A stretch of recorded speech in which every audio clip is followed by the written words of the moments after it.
પ્રભુ ઈસુના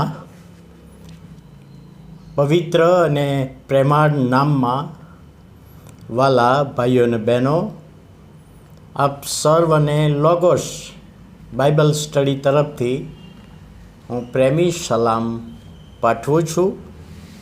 અને આજનો દિવસ 8મી ઓક્ટોબર 2024 અને મંગળવારનો આ નવો દિવસ આપણા જીવનોમાં પ્રભુએ બતાવ્યો માટે પ્રભુનો ખૂબ આભાર માનીએ છીએ. આજે જે વચન એ તો ગીતશાસ્ત્ર તેનો 78મો અધ્યાય અને 17મી કલમ. તો પણ તેઓ નિત્ય તેની વિરુદ્ધ પાપ કરતા રહ્યા. હવે આ કલમમાં જે આગળના બે શબ્દો છે, તો પણ એનો મિનિંગ શું થાય કે તમારા હકમાં કે મારા હકમાં ઘણું બધું કર્યું છે, તો પણ આપણે પ્રભુથી દૂર જતા રહ્યા છે એવું બતાવવા માગે છે. આ સાપ જ્યારે આ ગીત લખે છે ત્યારે ઇસરાયેલી પ્રજાઓના ધ્યાનમાં રાખીને આ વચન લખવામાં આવ્યું છે. કારણ કે મિસરમાંથી નીકળ્યા અને કનાનમાં ગયા ત્યારે 40 વર્ષની એ અરણ્યની મુસાફરીમાં યહોવાએ જે રીતે મદદ કરી હતી, એમની જરૂરિયાતો પૂરી પાડી હતી, એમનો બચાવ કર્યો હતો, એ બધી જ બાબતો આ ગીતમાં એક એક કલમમાં વારા પ્રમાણે આપણને વાંચવા મળે છે. જ્યારે મિસરમાંથી રાત્રે નીકળ્યા, સમુદ્ર આગળ છે અને એવા સમયે ફારૂન રાજાનું સૈન્ય પાછળ છે, ત્યારે સમુદ્રના 2 ભાગ કર્યા એ આપણે જાણીએ છીએ અને 1-2 વખત વાત પણ કરી છે. મિસરીઓનો નાશ કર્યો. રાત્રે પ્રકાશ માટે અગ્નિસ્તંભ અને દિવસે દોરવણી માટે મેઘસ્તંભની વ્યવસ્થા કરી આગેવાની તરીકે. પાણીનો પ્રશ્ન થયો. શરૂઆતમાં કડવું પાણી એને મીઠું પાણી કર્યું. પાણીનો પ્રશ્ન થયો ત્યારે ખડકમાંથી પાણી કાઢવામાં આવ્યું. માન્નાનો ખોરાકનો પ્રશ્ન થયો, માન્ના આપ્યું અને 40 વર્ષ સુધી એ માન્ના ખાધું. જ્યારે એમને માંસ ખાવું હતું ત્યારે એ વ્યવસ્થા કરી આપી.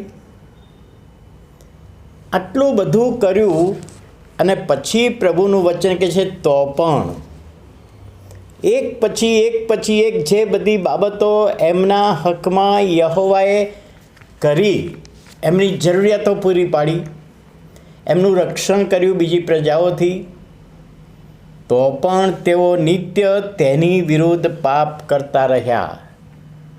એટલે અહીંયા આગળ જે બાબત બતાવવામાં આવી છે, ઇસરાયેલી પ્રજાની પરિસ્થિતિ, કે આટલું બધું યહોવાએ એમના હકમાં કર્યું. જો યશાયા પ્રબોધકના પુસ્તકમાં આપણે શરૂઆતમાં વાંચીએ છીએ કે યહોવા કહે છે, મેં ઇસરાયેલી પ્રજા માટે આખી દ્રાક્ષાવાળી ખોદીને સરસ કરી, તો પણ હજુ શું બાકી રહ્યું છે એમાં? એટલે યહોવાએ ઇસરાયેલી પ્રજાને માટે ઘણું બધું કર્યું, તો પણ તેઓ એટલે ઇસરાયેલી પ્રજા દરરોજ તેની એટલે કે યહોવાની વિરુદ્ધ પાપ કરતા રહ્યા. એટલે અહીંયા આગળ એક બાબત જે આપણા માટે પણ છે આજે, કે પ્રભુએ આપણા જીવનમાં અનેકવિધ આશીર્વાદો આપ્યા, આપણી જરૂરિયાતો પૂરી પાડી, આપણું રક્ષણ કર્યું, સંભાળ લીધી, જે તે સમયે જે પ્રકારના આશીર્વાદોની જરૂર હતી એ પૂરા પાડ્યા, તો પણ ઘણી બધી વખતે આપણે એ પ્રભુથી દૂર ગયા છીએ. પોતાનું બલિદાન વધસ્તંભ પર આપી દીધું, આપણા વતી આપણા બદલે મરણ પામ્યા, તો પણ આપણે એની વિરુદ્ધ જતા રહ્યા છીએ, વચનની વિરુદ્ધ જતા રહ્યા છીએ. દરરોજ ઈશ્વરથી દૂર થતા ગયા, ઈશ્વરની વિરુદ્ધ કે છે પાપ કરતા રહ્યા. અરણ્યમાં પરાત્પરની સામે તેઓએ દંગો ચાલુ રાખ્યો. કોઈકને કોઈ પ્રશ્ન હોય તો દંગો કરે, આગેવાનોની સામે, મૂસાની સામે, એના ભાઈની સામે. એના ઘરના લોકોએ, મરિયમે પણ દંગો કર્યો, ચાલુ રાખ્યો. કોઈને કોઈ ફરિયાદ કરતા રહ્યા. આટલું બધી યહોવાએ કાળજી લીધી તો પણ ફરિયાદ કરતા રહ્યા, વિશ્વાસ કર્યો નહીં, સરખામણી કરતા રહ્યા અને કહે છે દેવની વિરુદ્ધ બોલતા રહ્યા, દેવની પરીક્ષા કરી. ઘણી બધી બાબતો, જે નકારાત્મક બાબતો ઇસ્રાયેલી પ્રજાના હકમાં હતી એ બધી જ એમણે કરી. જીવતા યહોવા જે તેમને બહાર લાવ્યો છે એને મૂકીને મૂર્તિ પૂજા, વાછરડાની પૂજા કરી, સોનાના વાછરડાની પૂજા કરી, એ પણ આપણે જાણીએ છીએ. તો કહેવાનો ભાવાર્થ એ છે કે તો પણ તેઓ નિત્ય તેની વિરુદ્ધ પાપ કરતા રહ્યા. અને આ વચન આજે મારા માટે અને તમારા માટે પણ છે કે પ્રભુએ આપણા હકમાં આટલું બધું કર્યું છે. જો ગણતરી કરો તમે કે પ્રભુએ મારા હકમાં શું કર્યું છે, લાંબુ લિસ્ટ થશે જ.